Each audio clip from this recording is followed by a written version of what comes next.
रहीम जी, आज हमने national assembly के जो ऑनरेबल मेंबर्स हैं उनकी तरफ से रिप्लाई इलेक्शन कमीशन के सामने हमने रिप्लाई फ़ाइल किया है। और हमारे रिप्लाई फ़ाइल करने के बाद जो लर्नड काउंसिल्स हैं पाकिस्तान तहरीक इंसाफ के, उन्होंने इल्तवा की दरख्वास्त की है इलेक्शन कमीशन से, जो इलेक्शन कमीशन ने मंजूर कर ली है। और जो हेयरिंग है नेशनल असम्बली के मेंबरान के ख़िलाफ़ जो रेफरेंस आया है वो 10 तारीख को 10 मई बरोज़ मंगल के लिए अब मुकर्रर हुई है। और उसमें पीटीआई अगर कोई रिजॉइंडर फ़ाइल करना चाहते हैं तो वो रिजॉइंडर फ़ाइल करेंगे इन रिस्पॉन्स टू जो रिप्लाई आज हमने फ़ाइल किया है। अब जो रिप्लाई हमने फ़ाइल किया है, मैं चीदा कुछ चीज़ें आपको उसमें बता देता हूँ। ये जो रेफरेंस फ़ाइल किया है पीटीआई ने, उसमें जो प्रोविज़न इन्वोक की है आइन की, वो है article 63A sub article 1 clause A, जो ये कहता है कि अगर आपने पार्टी से रिज़ाइन कर दिया है या आपने कोई और पार्लियामेंट्री पार्टी ज्वाइन कर ली है तो आप पे इतलाक़ होगा इस प्रोविज़न का।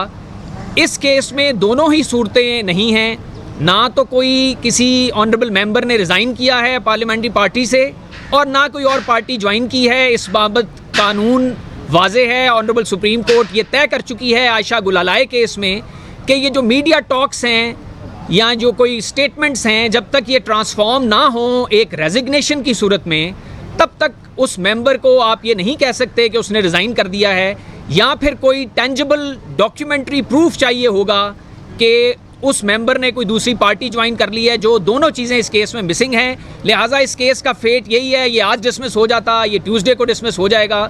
ये एक प्रोपेगेंडा है इन ऑनरेबल मेंबर्स के against which will meet its ultimate fate of dismissal very soon. Sir, PTI वाले ये कह रहे हैं क्योंकि जो मुनरिफ अराकीन हैं उनकी सपोर्ट पाकिस्तान मुस्लिम लीग नून का लॉयर फोरम का, उनका इतराज़ भी ये था। अब ये मैं बड़ी इज़्ज़त करता हूँ जी, वो सारे मेरे कोलीग हैं, ऑनरेबल कोलीग्स हैं। उनको ये बता देना चाहिए था कि मैं कहाँ से उन्होंने ये डिपिक्ट किया है कि मैं कोई शायद पाकिस्तान मुस्लिम लीग नून फोरम का कोई हिस्सा हूँ।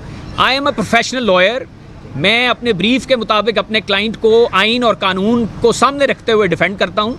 अभी रिसेंट पास्ट में 2018 के इलेक्शंस में बहुत सारी इलेक्शन पिटीशंस जो पीटीआई के इलेक्टेड मेंबर्स के अगेंस्ट हुई थी, मैं उनका आज भी सुप्रीम कोर्ट में काउंसिल हूँ और ईगरली उसको डिफेंड कर रहा हूँ। जहाँ कानून और आइन किसी शख्स को डिफेंड करने का इजाज़त देता है, वहाँ उसको डिफेंड करना चाहिए। ये आइनी हक है under article 10A of the constitution. थोड़ा सा ब्रीफ कर दें कि जिन अराकीन ने भी ना पार्टी छोड़ी है ना कहीं वोट कास्ट किया, उनके खिलाफ इलेक्शन कमीशन क्या एक्शन ले सकता है? वो कोई इलेक्शन कमीशन उनके खिलाफ एक्शन नहीं ले सकता, वो डिसमिस हो जाएंगी।